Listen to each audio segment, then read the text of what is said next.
Painted painless learning. નમસ્કાર વિદ્યાર્થી મિત્રો, આજે આપણે ધોરણ 6 વિષય હિન્દી પાઠ 3 સમજદાર નન્હી સ્વ અધ્યયન પોથીના સોલ્યુશન લઈને તમારી સમક્ષ રજૂ થયા છીએ.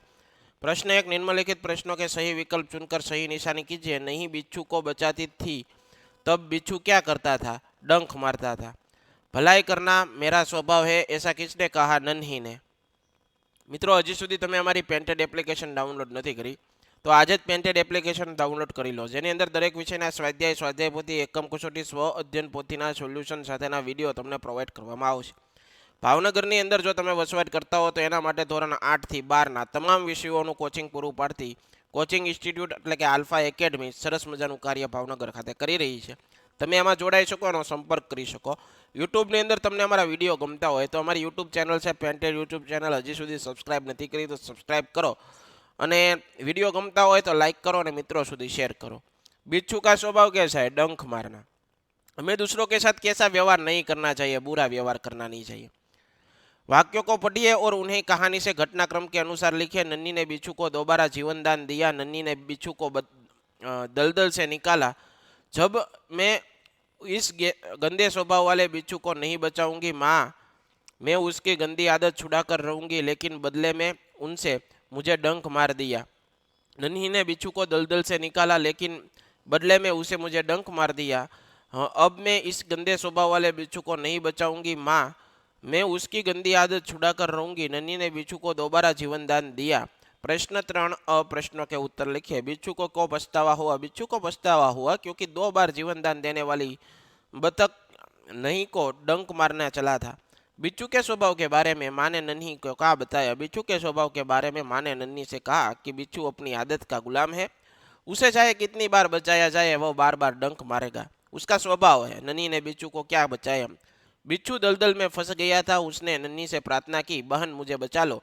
नन्ही ने बिच्छू को दया आ गई और उसे नन्ही ने बिच्छू को बाहर निकाल कर बचाया. नन्ही ने क्या निश्चय किया? नन्ही ने निश्चय किया कि वह मुसीबत में पड़े तो हमेशा बचाती रहेगी. प्रश्न 3 प्रश्नों के उत्तर लिखे. बिच्छू का स्वभाव आपको कैसा लगा? क्यों? बिच्छू का स्वभाव मुझे बिल्कुल पसंद नहीं आया, क्योंकि नन्ही ने जब बिच्छू की मदद की थी तो उसे डंक मार दिया.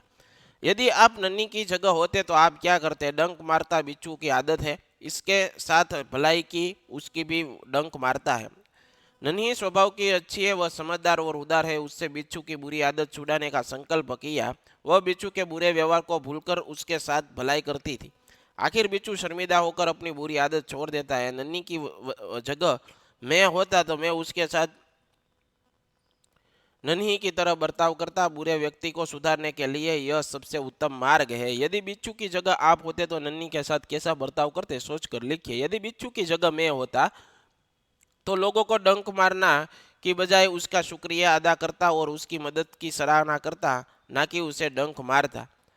प्रश्न 4 निम्नलिखित शब्दों को शब्दकोश में क्रम के उठाकर. दलदल, नदी, पर्वत, प्रसन्न, बतख, भलाई, लापरवाही. निम्नलिखित परिच्छेद को पढ़िए. आप पढ़िए. बरोबर. योग एक कला है. हमारा जीवन, हमारा शरीर, मन, आत्मा को एक साथ जोड़ता है और हमें मजबूत, शांतिपूर्ण बनाता है. योग आवश्यक है क्योंकि वह हमें फिट रखता है, तनाव को कम करने में मदद करता है और समग्र स्वास्थ्य को बनाए रखता है. मनुष्य का स्वभाव स्वस्थ मन की अच्छी तरह से ध्यान केंद्रित करने में सहायता कर सकता है. हम योग का अभ्यास करके आंतरिक शक्ति को बढ़ा सकते हैं. जाहिर है कि एक स्वस्थ व्यक्ति एक अस्वस्थ व्यक्ति की तुलना में अधिक काम कर सकता है. नियमित योग अभ्यास करने से हमारा शरीर सक्रिय रहता है, आलसीपन दूर होता है, शरीर रक्त प्रभाव बढ़ता है, ध्यान केंद्रित करने की शक्ति बढ़ती है और मन प्रफुल्लित रहता है. उपरयुक्त परिच्छेद के आधार पर उचित शब्द चुनकर कीजिए. शरीर, मन और आत्मा को एक साथ कौन जोड़ता है? योग. योग आवश्यक है क्योंकि शरीर को फिट रखता है. नियमित योग अभ्यास करने से शरीर में रक्त प्रवाह बढ़ता है. मनुष्य का मन ही अच्छी तरह से ध्यान केंद्रित करने में सहायता कर सकता है. स्वस्थ. इस परिच्छेद के तंदुरुस्त शब्द का समानार्थी स्वस्थ. आलसी शब्द का विलोम शब्द उद्यमी. इस परिच्छेद को उचित शीर्षक दीजिए. योग का महत्व. इकाई में 5 संज्ञा शब्द ढूंढकर और उसका वाक्य में प्रयोग कीजिए. नन्ही. नन्ही एक बतख का नाम है. स्थान. मुंबई में देखने लायक कई स्थान हैं. मुसीबत. मैंने मुसीबत में पड़े मित्र की सहायता की. पानी. पानी का दुरुपयोग नहीं करना चाहिए. आदत. सुबह जल्दी उठना अच्छी आदत है। निम्नलिखित वाक्यों को विराम चिन्ह लगाकर फिर से लिखिए। चाचा जी आप चित्रकार कैसे बन गए? चाचा जी आप चित्रकार कैसे बन गए? नन्ही ने बिच्छू को दलदल में फंसा हुआ देखा। नन्ही ने बिच्छू को दलदल में फंसा हुआ देखा। नन्ही ने क्या निश्चय किया? नन्ही ने निश्चय किया माँ मैं उसकी गंदी आदत छुड़ाकर रहूंगी। माँ मैं उसकी गंदी आदत छुड़ाकर रहूंगी। नन्ही ने बिच्छू को क्यों बचाया? नन्ही ने बिच्छू को क्यों बचाया? चित्र देखकर बताइए कि इसकी बात क्या क्या हुआ होगा। एक चित्र में दो कारों और एक मोटरसाइकिल में हुई टकराई दिखाई। पास ही सड़क पर एम्बुलेंस 108 खड़ी है। न दुर्घटना में घायल लोगों को एम्बुलेंस द्वारा अस्पताल पहुंचाया होगा। कार में लगी आग को बुझाने के लिए फायर ब्रिगेड को बुलाया होगा। पुलिस भी तुरंत आ गई होगी। उसने दुर्घटना संबंधित आगे की कार्यवाही की होगी। निम्नलिखित वाक्यों को सही क्रम में रखे कहानी लिखिए। तालाब के किनारे जामुन के पेड़ पर एक बंदर रहता था। तालाब में एक मगर रहता था। दोनों में मित्रता हुई। बंदर हर रोज मगर को जामुन खिलाता था। मगर अपनी पत्नी के लिए जामुन ले आता था। मगर की पत्नी को बंदर का कलेजा खाने की इच्छा हुई। एक दिन मगर बंदर को अपने घर आने का न्योता देकर साथ ले चला। बंदर ने कहा कलेजा तो पेड़ पर सूखा कर आया हूँ, चलो उसे लेकर वापस आते हैं। किनारे पर पहुंचते ही बंदर पेड़ पर चढ़ गया। चतुराई से बंदर ने अपनी जान बचाई। उचित विकल्प चुनकर रिक्त स्थान भरिए। दाल में खाली जगह काला है कुछ। ये अपनी बातें खाली जगह ही करते रहेंगे अपने आप। नन्ही को खाली जगह पर दया आई उसकी। सॉरी मित्रों, भलाई करना खाली जगह स्वभाव है उनका। खाली जगह हर रोज पाठशाला जाते हैं हम। निम्नलिखित शब्दों को समानार्थी शब्द देकर वाक्य प्रयोग कीजिए। स्वभाव यानी कि आदत। मेरा यह मेरा स्वभाव है।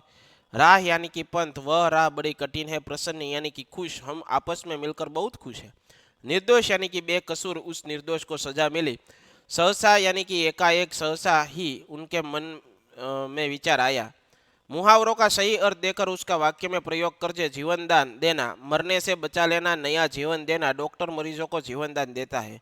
मन डोलना यानी कि विचार बदलना। डॉक्टर ने मना किया था फिर भी मिठाई देकर मेरा मन डोल दिया। थिरकना लगा खुशी से नाचना। संगीत सुनते सुनते लोगों थिरकने लगे। अनसुनी करना यानी कि ध्यान न देना। माँ की बात अनसुनी करके तुमने अच्छा नहीं किया। नीचे दिए गए चित्रों को बंदर और मगर अथवा बंदर की चतुराई। एक बंदर था। वह नदी किनारे एक पेड़ पर रहता था। पेड़ पर मीठे मीठे फल।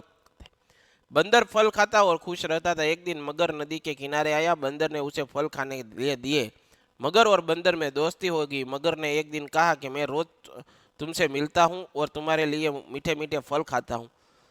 अब तुम भी तो मेरे घर चलो, वहाँ मैं तुम्हें बढ़िया बढ़िया चीज़ें दिखाऊंगा। बंदर मगर की बातों में आ गया।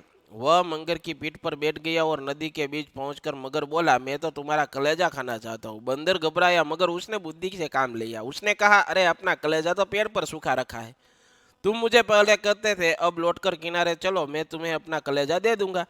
मूर्ख मगर बंदर को लेकर जैसे ही नदी के किनारे पहुंचा, बंदर पेड़ पर चढ़ गया और मगर से बच गया। એ ચતુરાઈ से अपनी जान बचा ली। आशा રાખું મિત્રો આ સોલ્યુશન ગમ્યું હશે। ફરીવાર નવા વિડીયો સાથે મળશું। ત્યાં સુધી જય હિન્દ, જય ભારત, ધન્યવાદ।